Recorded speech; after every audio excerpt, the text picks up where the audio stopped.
And at first I just thought it was part of my dream, part of my imagination. It wasn't really a voice I was hearing.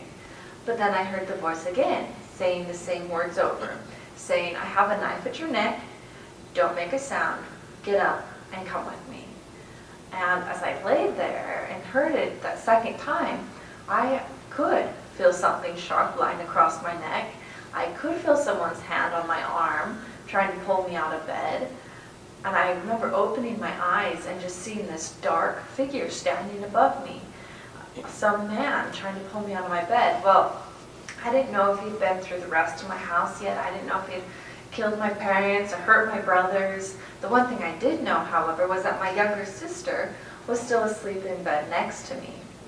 And I was worried that if I didn't do what he said, that he'd hurt her or he'd take her. And I didn't want that to happen. And really, up until that point in my life, I felt like I was pretty well prepared. I mean, my parents told me I should, look both ways before I cross the street, and not to take candy from strangers or look for lost puppies. And if I ever caught on fire, I should stop, drop, and roll. Or if there was ever an earthquake, I should go stand in a doorway, or get under a table. But nothing anyone had ever told me prepared me for that moment. So I didn't feel like I had a choice. I felt like I just had to do what he was telling me to do, because I didn't know what else to do. And it felt like if I even tried, he'd take my sister, he'd kill her, or maybe he'd kill me and then take her. So I did exactly as he said. I remember and my bedroom, it wasn't on the ground floor. It was upstairs. It was high off the ground. It's not like he just reached in through a window and grabbed me. He had cut through the screen and forced the window open in the kitchen that my mom had just left slightly cracked to get in, and then he'd come in through the kitchen.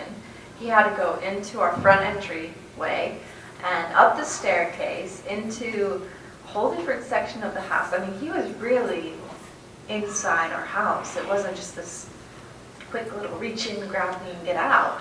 Anyways, he led me through my house, and as we approached my back door, I thought, it's okay, it's going to be okay, because all the doors on our house have an alarm system set on it, so that anytime you open a door, a beeping goes off. So as we approached this window, I thought, it's going to be okay, because my parents are going to hear it, they're going to come down, they're going to rescue me, it's going to be okay. Well, he unlocked the door, he opened it up, the beeping didn't go.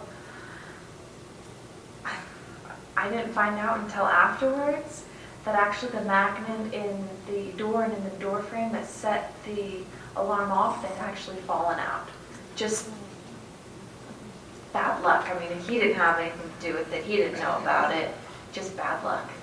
Anyways, he started to lead me up through my backyard, and the whole time I was asking him questions like, why are you doing this to me? And why are you trying to hurt my family? Why are you taking me in? At first, he just simply said, you're my hostage and you need to shut up, kind of thing. And behind my house, well, there's my backyard, which isn't fenced. None of the yards really in my neighborhood are fenced. They're all just open. They all just kind of go into each other, and we all play in everyone's yards, except the cranky neighbors across the street. We didn't play in their yards. But behind our yard is one more vacant lot, and then there's the last residential street.